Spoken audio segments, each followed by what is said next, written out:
बिस्मिल्लाहिर्रहमानिर्रहीम। अस्सलाम वालेकुम। मैं फिज़ा सईद आपके अपने चैनल के साथ that is study with skills. आज का हमारा जो टॉपिक है वो थर्ड चैप्टर से है, सेकेंड ईयर के। ठीक है।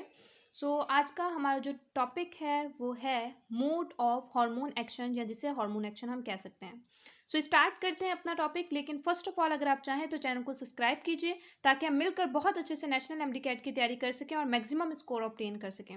स्टार्ट करते हैं। हार्मोन एक्शन में सबसे पहले हम प्रोटीनियस हार्मोन का एक्शन पढ़ते हैं कि प्रोटीनियस हार्मोन जो होंगे वो किस तरीके से एक्ट करेंगे। ठीक है। अगर मैं बात करूं प्रोटीनियस हार्मोन या पेप्टाइड हार्मोन जो होते हैं, they can't pass through the plasma membrane. वो प्लाज्मा मेम्ब्रेन से पास नहीं हो सकते। क्यों? Because they are water soluble. ठीक है। प्रोटीनियस हार्मोन प्लाज्मा मेम्ब्रेन से पास ही नहीं हो सकते, क्योंकि वो वाटर सॉल्यूबल हैं। प्लाज्मा मेम्ब्रेन से वही चीज पास हो सकती है जो लिपिड सॉल्यूबल हो। ठीक है ना। दैट्स वाई प्रोटीनियस हार्मोन पास ही नहीं हो सकते, क्योंकि वो वाटर सॉल्यूबल हैं। तो वो किस तरीके से पास होंगे प्लाज्मा मेम्ब्रेन से? उन्हें एक रिसेप्टर की जरूरत है प्लाज्मा मेम्ब्रेन में, जो उन्हें सेल के अंदर लेके जा सके। ठीक है।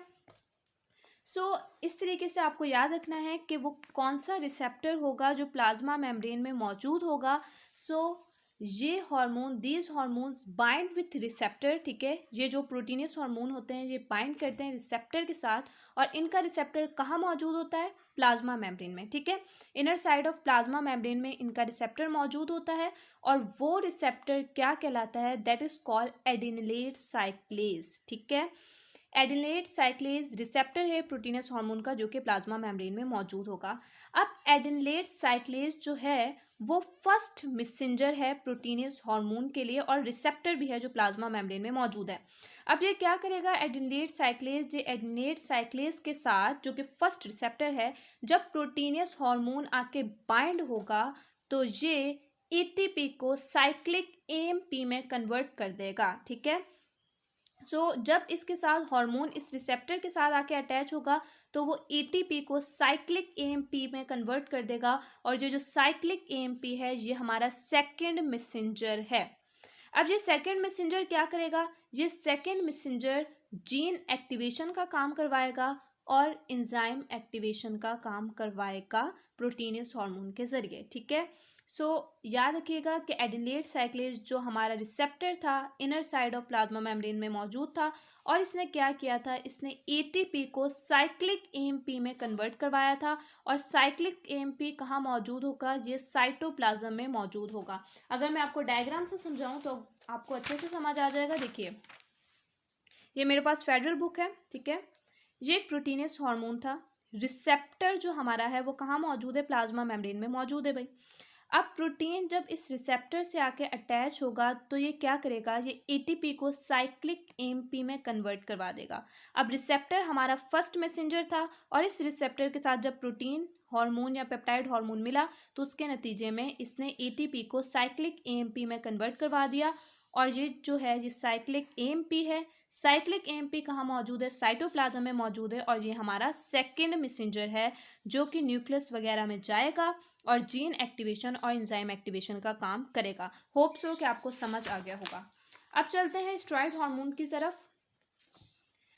स्टेरॉइड हार्मोन्स जो होते हैं दे स्टेरॉइड हार्मोन्स या थायराइड हार्मोन्स, ठीक है, दोनों के दोनों हार्मोन्स पास हो जाते हैं प्लाज्मा मेम्ब्रेन से, यानी कि इन्हें प्लाज्मा मेम्ब्रेन में किसी रिसेप्टर की ज़रूरत नहीं है। ठीक है। जैसे प्रोटीनियस हार्मोन को रिसेप्टर की ज़रूरत थी प्लाज्मा मेम्ब्रेन में, इन्हें किसी रिसेप्टर की ज़रूरत नहीं है। क्यों ज़रूरत नहीं है स्टेरॉइड हार्मोन और थायराइड हार्मोन्स को? क्योंकि ये लिपिड सॉल्यूबल है। ये बात याद रखनी है कि जो वाटर सॉल्यूबल है वो प्रोटीनियस हार्मोन है, वो प्लाज्मा मेम्ब्रेन से पास नहीं हो सकते, उन्हें रिसेप्टर की ज़रूरत है। जबकि जो स्टेरॉइड हार्मोन्स या थायराइड हार्मोन्स हैं वो लिपिड सॉल्यूबल है, और लिपिड सॉल्यूबल चीज़ प्लाज्मा मेम्ब्रेन से इजीली पास हो जाती है। इन्हें कोई ज़रूरत नहीं है प्लाज्मा मेम्ब्रेन में किसी भी रिसेप्टर की। तो स्टेरॉइड हार्मोन्स या थायराइड हार्मोन्स के रिसेप्टर्स कहाँ मौजूद होंगे? ये सवाल आ गया। अब स्टेरॉइड हार्मोन्स या थायराइड हार्मोन्स के जो रिसेप्टर होंगे वो मौजूद होंगे साइटोप्लाज्म में। ठीक है।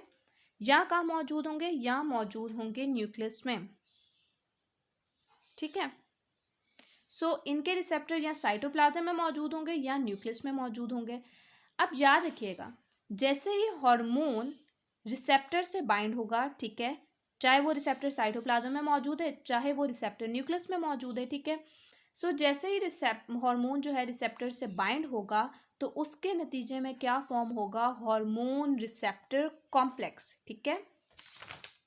देन क्या होगा, अब ये हार्मोन रिसेप्टर कॉम्प्लेक्स जो है, ठीक है, ये जो हार्मोन रिसेप्टर कॉम्प्लेक्स है ये बाइंड करेगा प्रोमोटर रीजन ऑफ जीन से। जाहिर सी बात है ये हार्मोन रिसेप्टर कॉम्प्लेक्स जो है ये न्यूक्लियस में जाएगा और किससे जाके अटैच होगा, प्रोमोटर रीजन ऑफ जीन से। जब हार्मोन रिसेप्टर कॉम्प्लेक्स अटैच हो जाएगा, बाइंड हो जाएगा प्रोमोटर रीजन ऑफ जीन से, तो ये कैसे एक्ट करेगा, ये बन जाएगा ट्रांसक्रिप्शन फैक्टर। ये एक्ट कैसे करेगा, एज अ ट्रांसक्रिप्शन फैक्टर।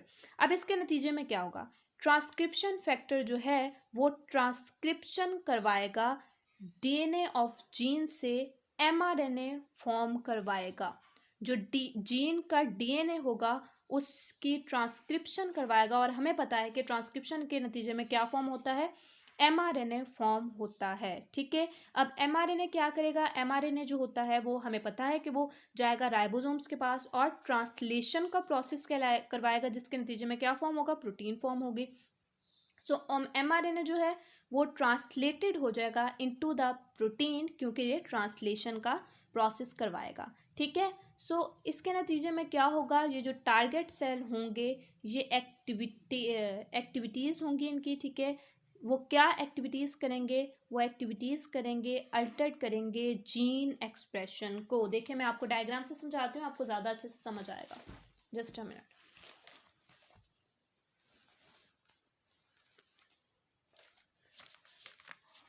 देखिए ये स्टेरॉइड हार्मोन है और स्टेरॉइड हार्मोन जो होते हैं, थोराइड हार्मोन्स जो होते हैं अकॉर्डिंग टू फेडरल बुक, वो लिपिड सॉल्यूबल होते हैं और लिपिड सॉल्यूबल चीज़ प्लाज्मा मेम्ब्रेन से इजीली पास हो जाएगी, इसे किसी रिसेप्टर की ज़रूरत नहीं है।